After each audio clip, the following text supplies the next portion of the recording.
নমস্কার, রিপাবলিক বাংলায় আপনাদের সবাইকে আরও একবার স্বাগত। বাংলার প্রাইম টাইম নিয়ে আমি ঈশান দেব রয়েছি আপনাদের সঙ্গে, আর আমার সঙ্গে রয়েছে বিশাখাও। বাংলার প্রাইম টাইমে আজ আরও একবার ওপার বাংলার দিকে, মানে বাংলাদেশের দিকে আমরা নজর রাখবো। লাগাতার বাংলাদেশের পরিস্থিতির দিকে আমরা নজর রাখছি এবং সেই আপডেট আপনাদের কাছে এনে দিচ্ছি বাংলার প্রাইম টাইমে। তার কারণ আমরা মনে করি ওপার বাংলায় যে অস্থির পরিবেশ সৃষ্টি হয়েছে এবং ওপার বাংলায় হিন্দুদের উপর বিশেষ করে যে লাগাতার অত্যাচার নামিয়ে আনছে একটি অংশ বাংলাদেশের রাজনৈতিক অস্থিরতার সুযোগটা নিয়ে, তার বিরুদ্ধে রুখে দাঁড়ানো দরকার। তার বিরুদ্ধে রুখে দাঁড়ানো আপনার আমার সবার কর্তব্য। রুখে অবশ্য বাংলাদেশের হিন্দুরা নিজেরাই দাঁড়িয়েছেন এবং এইটাই বোধহয় এই সময়ে সবচেয়ে বেশি জরুরি ছিল। কোনো বহির্বিশ্বের হস্তক্ষেপ নয়, হঠাৎ করে আকাশ থেকে কোনো সলিউশন বা সমাধান নেমে আসবে তেমন নয়। আসলে বিপন্ন যারা, বিপদের মুখে যাদেরকে ঠেলে দেওয়া হয়েছে তাদেরকেই সবার আগে একটা পা এগোতে হবে, একটা ধাপ এগোতে হবে। তাহলেই সমাধানের রাস্তাগুলো খুলতে শুরু করে, না হলে হয় না। একটা প্রবচন রয়েছে প্রচলিত যে ছোবল মারতে পারুন বা না পারুন, যদি কেউ ছোবল মারতে আসে অন্তত, বা যদি কেউ লাঠি উঁচিয়ে আসে তাহলে অন্তত ফোঁস করা জরুরি। ছোবল মারতে পারুন বা না পারুন, অন্তত ফোঁস করা জরুরি। বাংলাদেশের সংখ্যালঘু সম্প্রদায়ের মানুষজন, বাংলাদেশের হিন্দুরা, বৌদ্ধরা, খ্রিস্টানরা, তারা সে দেশে শান্তিপূর্ণ সহাবস্থানই চান। তারা সে দেশে কোনো একাধিপত্য, একচ্ছত্র রাজত্ব এসব কিছু চান না। তারা চান একজন সাধারণ নাগরিকের সমান মর্যাদা নিয়ে বাঁচতে, কোনো দ্বিতীয় শ্রেণীর নাগরিক হয়ে যাতে তাদের বাঁচতে না হয় সেটুকু মর্যাদা তারা দাবি করেন, অত্যন্ত ন্যায্য দাবি। কিন্তু সেই দাবিও দাবিয়ে রাখার চেষ্টা অনেকে করেন, সেই দাবিকেও ছিনিয়ে নেওয়ার চেষ্টা অনেকে করেন।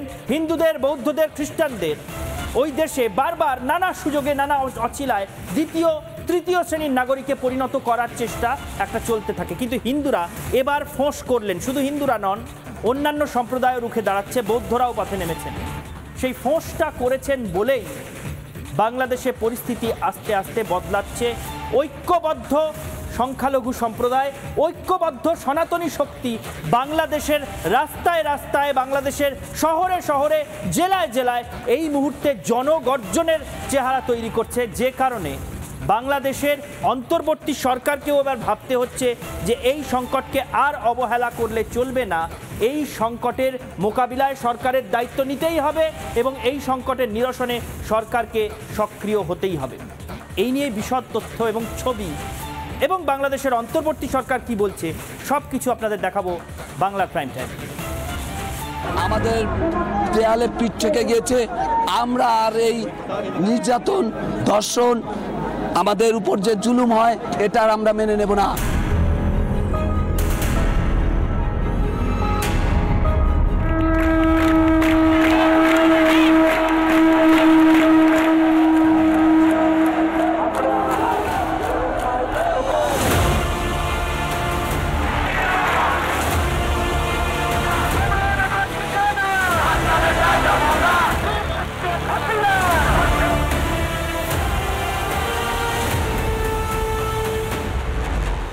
এই মাটি স্বর্গের থেকে পবিত্র ভূমি মনে করি আমি।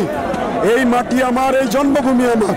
সনাতন সম্প্রদায় তথা সকল সম্প্রদায়ের সমান অধিকার নিয়ে বাংলাদেশে আমরা বাস করতে চাই।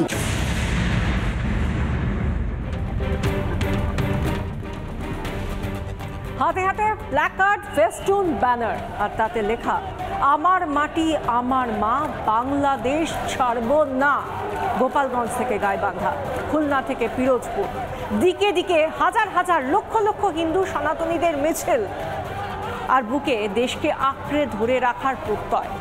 এরা সবাই বাংলাদেশি, কিন্তু নিজের দেশে তারা আজ বিপন্ন, তাদের অস্তিত্ব সংকটে।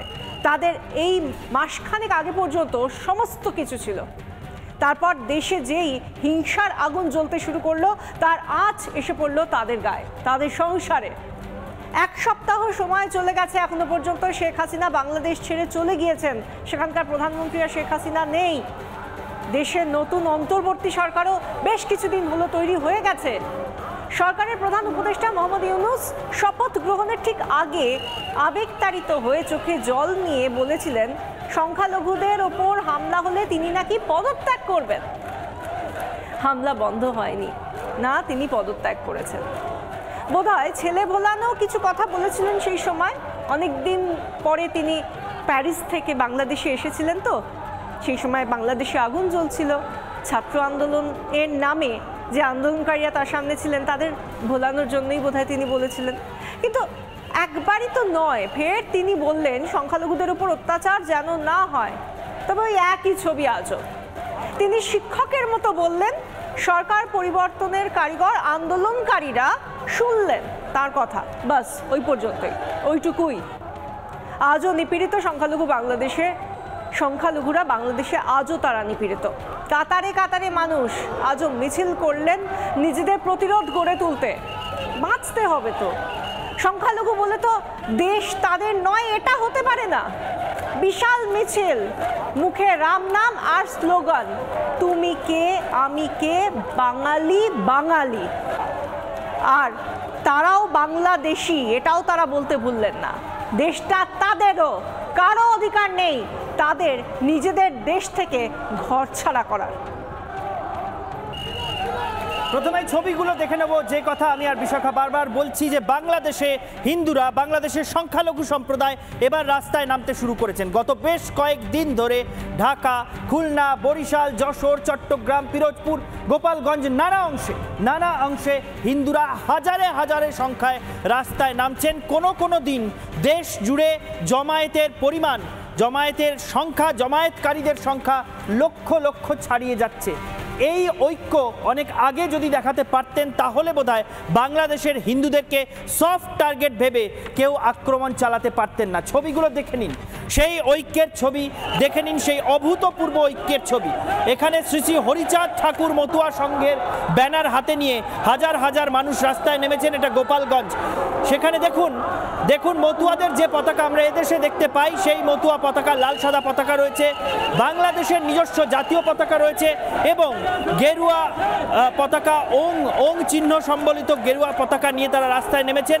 প্ল্যাকার্ডে হাতে লেখা আমার মাটি আমার মা, বাংলাদেশ ছাড়বো না। অর্থাৎ বাংলাদেশ যতটা মুসলমানের, বাংলাদেশ যতটা খ্রিস্টানের, যতটা বৌদ্ধর, ততটাই হিন্দুর। এই কথাই এই মিছিল থেকে দেওয়া হচ্ছে। কোনো সাম্প্রদায়িকতার বার্তা নয়, কোনো অশান্তির বার্তা নয়, কোনো বিভেদ বিভাজনের বার্তা নয়। সবাই একসঙ্গে থাকবেন, মিলেমিশে থাকবেন, সবাই সমান নাগরিকের মর্যাদা পাবেন, নাগরিক সুযোগ সুবিধা অধিকার সবার জন্য সমান থাকবে, এই দাবি নিয়ে এই মিছিল। এবং এই যে ঐক্যের ছবি, সেই ঐক্য বাংলাদেশে হিন্দুদের মনোবল ফিরিয়ে দিচ্ছে, ঘুরে দাঁড়াতে সহায়তা করছে। শুধু এই একটি ছবি নয়, এটা গোপালগঞ্জের ছবি দেখাচ্ছিলাম, এবার খুলনার ছবি দেখাবো। খুলনার ছবি।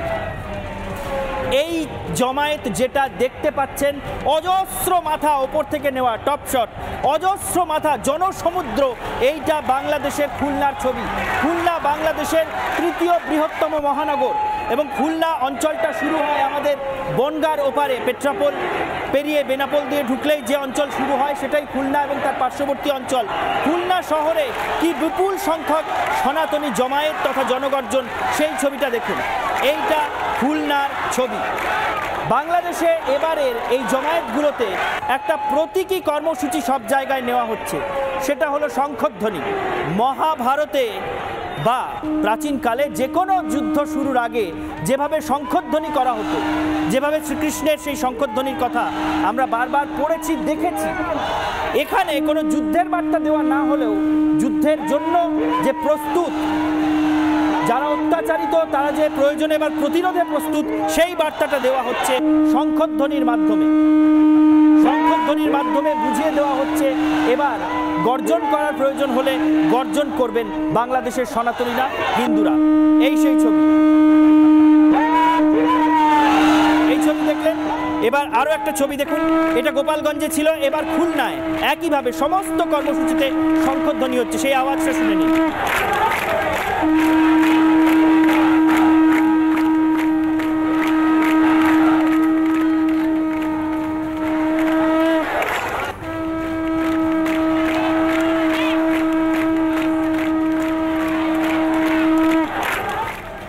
এই পবিত্র শঙ্খধ্বনির আওয়াজ বাংলাদেশের সনাতনী জনগর্জনের ক্ষেত্র থেকে উঠে আসছে।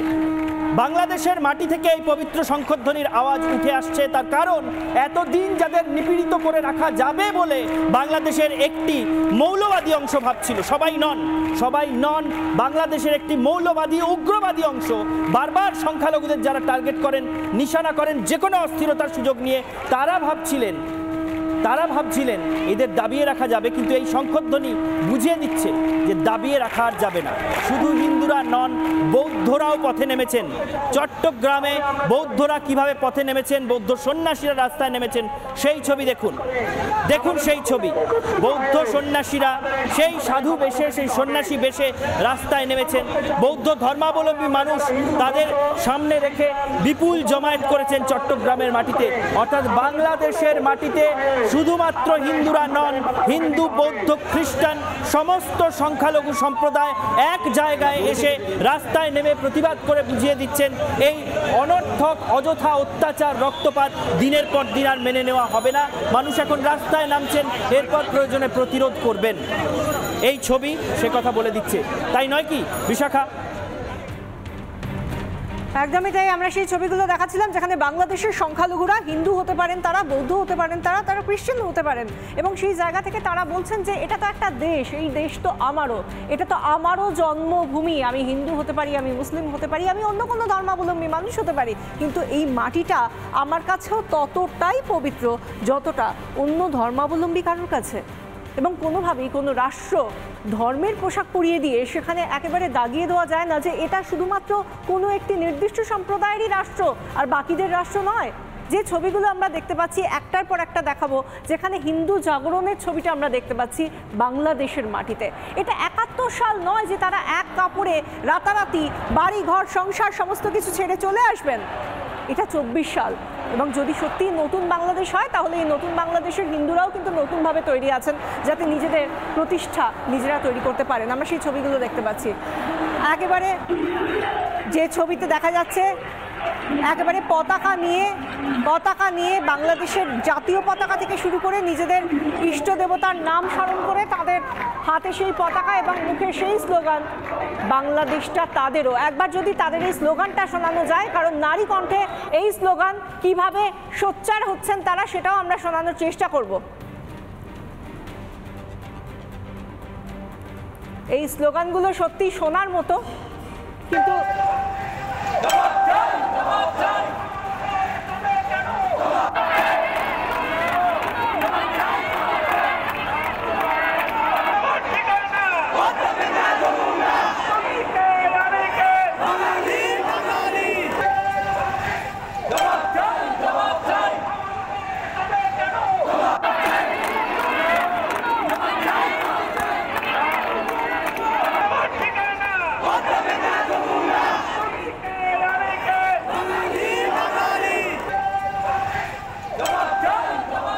আমরা দেখতে পাচ্ছি যেখানে মানুষ তারা একটার পর একটা জায়গা থেকে তারা যেখানে পথে নেমেছেন, মিছিল করছেন, সমাবেশ করছেন, একটাই উদ্দেশ্য, তারা প্রতিরোধ করে তুলতে চাইছেন।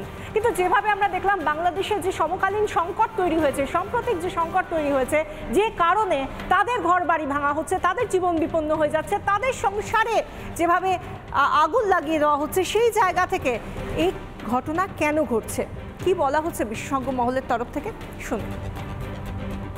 এরা যা সনাতনী যারা আছে আপনার বাংলাদেশেরও একটা শিক্ষা পেয়েছে যে এই মাটিতে আমাদের রক্তও আছে, বাংলাদেশের যেটা স্বাধীনতা আছে ওর মধ্যে ওদেরও রক্ত আছে, এটা নিয়ে ওরা মাটিতে নেমেছে। আর এটা বলেছে যে এই মাটি শুধু তোমাদেরও নয়, তাই জন্য আমি রাস্তায় আছি, দেখি তোমরা কি করতে পারো।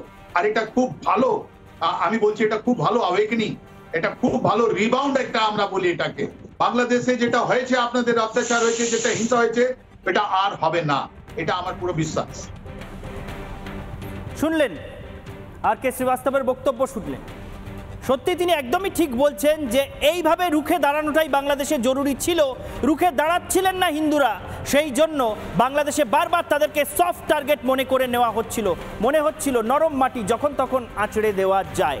কিন্তু দুর্ভাগ্যের বিষয় হলো এই, বাংলাদেশে যখন এইরকম অভূতপূর্ব ছবি তৈরি হয়েছে, হিন্দুরা যখন এরকম লাখে লাখে রাস্তায় নামতে শুরু করেছেন, বাধ্য হয়েছেন বলা ভালো, তখন অনেকে অস্বীকার করতে চাইছেন যে বাংলাদেশে এরকম কোনো ঘটনা ঘটছে না, হিন্দুদের উপর দু একটা বিক্ষিপ্ত হামলা হয়ে থাকতে পারে, কিন্তু সেভাবে কোনো হামলা নেই। যারা বলছেন তাদের জন্য এই ছবিগুলো আরও বেশি করে দেখা জরুরি। বাংলাদেশের নতুন সরকারের, অন্তর্বর্তী সরকারের প্রধান উপদেষ্টা মোহাম্মদ ইউনূস কিন্তু কোথাও অস্বীকার করতে পারছেন না। এমনকি তিনি বাংলাদেশের নতুন ছাত্র আন্দোলনকারী, শিক্ষার্থী আন্দোলনকারী তাদের উদ্দেশ্যে বার্তা দিয়েছেন যে এবার তোমরা মহল্লায় মহল্লায় রাস্তায় নামো, তোমরা সংখ্যালঘুদের রক্ষা করো। কি বলেছেন মোহাম্মদ ইউনূস আমরা শুনবো। হিন্দুদের আক্রমণ করতেছে, বৌদ্ধদের আক্রমণ করতেছে, সংখ্যালঘু কয়জন আছে রে ভাই? কি জন্য তাদের নিয়ে টানাটানি করতেছে? এটা কি দেশের মানুষ না? তোমরা যখন দেশই রক্ষা করতে পারছো, কয়েকটা পরিবার রক্ষা করতে পারবে না? কষ্ট লাগে। সেও তোমাদের সঙ্গে ছিল, তার ছেলে তোমার সঙ্গে ছিল। যত হিন্দু পরিবার, খ্রিস্টান পরিবার যত আছে, বলতে কেউ তার গায়ে আসতে পারবে না। আমার ভাই, আমরা একসঙ্গে যুদ্ধ করছি, একসঙ্গে থাকবো। এটা পুরা বাংলাদেশ একটা পরিবার আমাদের। অন্তর্বর্তী সরকারের প্রধান উপদেষ্টা মোহাম্মদ ইউনূস তিনি বলছেন যে কতজনই বা আছেন সংখ্যালঘু, কেন তাদেরকে নিয়ে থাকা যাবে না? সত্যি তো এই প্রশ্নটা তো গোটা বিশ্বজুড়ে উঠছে যখন বাংলাদেশে এভাবে সংখ্যালঘু হিন্দুদের উপর আক্রমণ করা হচ্ছে, তাদের উপর হামলা করা হচ্ছে। কিন্তু এর উত্তরটা আদৌ মোহাম্মদ ইউনূসও কি জানেন? কারণ তিনি তো বারবারই আহ্বান করছেন, কিন্তু কোনো সাড়া পাওয়া যাচ্ছে না। এবার আমরা একটা একটা করে ছবি দেখাবো, যে ছবিগুলো বলে দেবে যে ঠিক কোন জায়গায় গিয়ে দাঁড়িয়েছে এই মুহূর্তে হিন্দুদের প্রতিরোধ করার যে ছবিটা আমরা দেখতে পাচ্ছি। একে একে সমাবেশ, মিছিল পিরোজপুর, বরিশালের পিরোজপুর দিয়ে শুরু করছি। পিরোজপুর, সেখানে আমরা কি ছবি দেখেছি? লাখো লাখো মানুষের ভিড়, তাদের কোনো দলীয় পতাকা নেই, কোনো বিএনপি, কোনো আওয়ামী লীগ, কিচ্ছু না। তারা শুধু জাতীয় পতাকা নিয়েছেন। তারা বলছেন এই মাটি আমার মাটি, এই মাটি ছেড়ে কোথাও যাব না, আমি বাঙালি এবং এই মাটির বাঙালি, আর আমি সনাতনী, তাই আমার সেই সম্মানটা যেন দেওয়া হয়। আমি সংখ্যালঘু হতে পারি, তাতে কি? তার জন্য কি আমি এই দেশের মানুষ নই, নাগরিক নই? এটা কি হতে পারে? কোথায় লেখা আছে? কোন দেশের সংবিধানে লেখা আছে? তা তো নেই। আর সেই ছবিগুলো আমরা যখন দেখছি, পিরোজপুরের ছবি, বরিশালের পিরোজপুরের ছবি, সেখানে একবার দেখুন যে কত মানুষ, নারী পুরুষ নির্বিশেষে তারা পথে নেমেছেন। এতদিন তো তারা নামেননি পথে। আর তার পাশাপাশি আমরা শুধু পিরোজপুর নয়, এবার দেখুন জায়গাটা বদলে যাবে, ছবিটা একই থাকবে। সেটা এবার নড়াইলের ছবিতে আসছি আমরা। নড়াইলে সেখানেও আমরা দেখতে পাচ্ছি মানুষ পথে নেমেছেন, মিছিল, বিক্ষোভ, সমাবেশ। সমাবেশ থেকে একটাই গর্জন, তাদের অস্তিত্ব সংকট শুরু হয়ে গিয়েছে। সেই জায়গা থেকে তাদের রুখে দাঁড়াতে হবে, তাদের জন্য সরকারের ব্যবস্থা নিতে হবে। আর সেই সঙ্গে জয় শ্রীরাম স্লোগান তাও উঠল মিছিল থেকে নড়াইলের মাটিতে।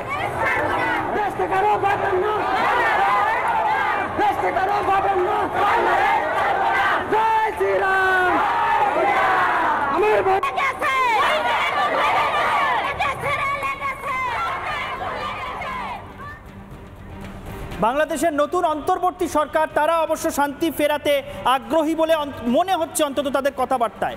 বাংলাদেশের নতুন সরকারের যিনি স্বরাষ্ট্র মন্ত্রণালয়ের উপদেষ্টা, সেই ব্রিগেডিয়ার জেনারেল অবসরপ্রাপ্ত এম শাখাওয়াত হোসেন, তিনি আওয়ামী লীগের উদ্দেশ্যেও বার্তা দিয়েছেন যে শান্তিপূর্ণভাবে তারাও দেশের নির্বাচনে অংশগ্রহণ করতে চাইলে করতে পারেন। কি বলেছেন তিনি, শুনবো। আপনারা বরং পার্টিকে, এটা অনেক বড় পার্টি এবং I have lot of respect for Awami League. বঙ্গবন্ধুর স্বপ্ন ছিল, নষ্ট করবেন না, এটা আপনার নষ্ট করার কোনো অধিকার নাই। এটা বাংলাদেশের সম্পত্তি। ইলেকশন আসলে ইলেকশন কন্টেস্ট করবেন, জনগণ ভোট দিলে ভোটে যাবেন। এই স্বপ্নটা যদি আপনারা দেখেন তাহলে কি করবেন আপনারা এটা জাতীয় সম্পদ। আপনারা আসুন, যারা রেগুলার করতে চান। এখানে মারামারি করে কোনো লাভ নেই। আরও কিছু লোকের মৃত্যু আমরা চাই না। শুনলেন স্বরাষ্ট্র মন্ত্রকের উপদেষ্টা কি বলছেন। তিনি আওয়ামী লীগকেও বার্তা দিচ্ছেন যে কোনো অশান্তির মধ্যে আর যাবেন না, আপনারা দেশের সম্পদ চাইলে দেশের নির্বাচনে আপনারা শান্তিপূর্ণভাবে অংশগ্রহণ করুন, মানুষ আপনাদের চাইলে আপনারা আবার সংসদে যাবেন। খুব সদর্থক বার্তা, কিন্তু শান্তি ফেরানোর এই বার্তা আবার অনেকের পছন্দ হচ্ছে না। তারা স্বরাষ্ট্র মন্ত্রকের এই উপদেষ্টাকেও এবার গালিগালাজ করা শুরু করেছেন। কি লিখছেন দেখুন। নতুন সরকারকেও এদের পছন্দ নয়। এরা লিখছেন রক্তের দাগ এখনো শুকায়নি শাখাওয়াত। দেখুন একজন লিখছেন আপনার এত রেসপেক্ট দেখে আপনার প্রতি রেসপেক্ট হারিয়ে ফেললাম। আরেকজন লিখছে এত রেসপেক্টের কোনো প্রশ্নই আসে না, আগে নানা অপকর্মের বিচার করতে হবে। একজন লিখছেন রক্তের দাগ এখনো শুকায়নি সাখাওয়াত সাহেব, দালালি করবেন না। সাখাওয়াতকে দালালি করতে বারণ করা হচ্ছে। অর্থাৎ সদ্য যে নতুন অন্তর্বর্তী সরকার এলো, এই অন্তর্বর্তী সরকার যদি এখন শান্তির কথা বলে সেটাও অনেকের অপছন্দ হচ্ছে। এরা কারা? বাংলাদেশের কোন অংশ এরা যারা এই শান্তিকেও চায় না, যারা নতুন অন্তর্বর্তী সরকারের বিরুদ্ধে এবার বিদ্রোহ ঘোষণা করার রাস্তায়? বাংলাদেশের হিন্দু বৌদ্ধ খ্রিস্টান ঐক্য পরিষদের সাধারণ সম্পাদক অ্যাডভোকেট রানা দাশগুপ্ত প্রথমবার ভারতীয় টেলিভিশনে এই বিষয়ে মুখ খুলছেন। কি বলেছেন তিনি আমরা দেখে নেব। পররাষ্ট্র মন্ত্রকের উপদেষ্টা ব্রিগেডিয়ার জেনারেল সাখাওয়াত হোসেন আওয়ামী লীগের উদ্দেশ্যে যে বার্তাটি প্রেরণ করেছেন, আমি মনে করি দেশের শান্তি স্থিতিশীলতা প্রতিষ্ঠার স্বার্থে এবং যে নিরপেক্ষ নির্বাচনের অঙ্গীকার নিয়ে এই সরকারটি গঠিত হয়েছে, বৈষম্য বিরোধী ছাত্র আন্দোলনের মধ্য দিয়ে তারা সবাই চান দেশে একটি সুষ্ঠু নির্বাচন হোক, নিরপেক্ষ নির্বাচন হোক এবং এই নির্বাচনের মধ্য দিয়ে বাংলাদেশ একটি গণতান্ত্রিক ধারায় ফিরে আসুক। এটাকে আমি ইতিবাচকভাবেই দেখতে চাই। তার এই বক্তব্যটি অবশ্যই জাতীয় স্বার্থে এবং ভবিষ্যতের স্বার্থে অত্যন্ত ইতিবাচক। ইতিবাচক দিকের কথা বলা হচ্ছে এবং সবাই ইতিবাচকভাবেই দেখতে চাইছেন এই মুহূর্তে এই সংকটজনক অবস্থায়। কিন্তু বাংলাদেশের যে সংখ্যালঘুরা তারা কোথাও 4 দফা কোথাও 8 দফা দাবির কথা বলছেন, কিন্তু তাদের একটা ন্যূনতম চাহিদা যে একটা ধর্মনিরপেক্ষ রাষ্ট্র হবে, তাদের যে জায়গা সেটা সুরক্ষিত হোক, সেটাও তো হচ্ছে না বাংলাদেশে। একেবারেই তাই। সেই নিয়ে বাংলাদেশের সরকার, নতুন অন্তর্বর্তী সরকার, তারা সংখ্যালঘুদের সঙ্গে আগামীকাল বৈঠকে বসতে চলেছেন এবং সেই বৈঠকে কি বার্তা আসে সংখ্যালঘুদের জন্য সেদিকে আমাদের নজর থাকবে। বাংলার প্রাইম টাইম আজকের মতো শেষ করছি এখানেই। দেখতে থাকুন রিপাবলিক বাংলা।